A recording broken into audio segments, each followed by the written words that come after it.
തിരുവനന്തപുരത്ത് പോലീസുകാരനടക്കം പ്രതിയായ പാസ്പോർട്ട് തട്ടിപ്പ് കേസ് ക്രൈംബ്രാഞ്ചിന് വിട്ടു. തുമ്പ പോലീസ് രജിസ്റ്റർ ചെയ്ത 10 കേസുകളിലാണ് ക്രൈംബ്രാഞ്ച് അന്വേഷണം നടത്തുക. ക്രമസമാധാന ചുമതലയുള്ള ADGPയുടെ റിപ്പോർട്ടിന്റെ അടിസ്ഥാനത്തിലാണ് നടപടി.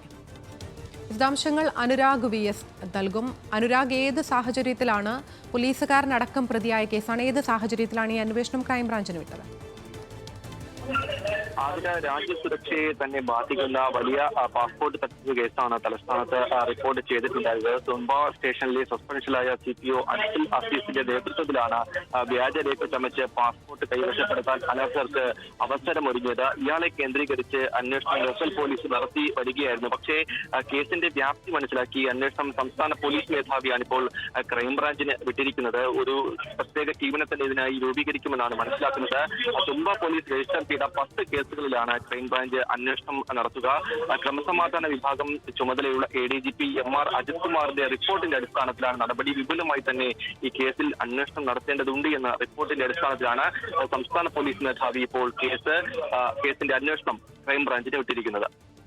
ശരി, വ്യാജ പാസ്പോർട്ട് കേസ് അന്വേഷിക്കാൻ ക്രൈംബ്രാഞ്ചിനെ ചുമതലപ്പെടുത്തിയിരിക്കുന്നു എന്നാണ് VS അനുരാഗ് റിപ്പോർട്ട് ചെയ്യുന്നത്.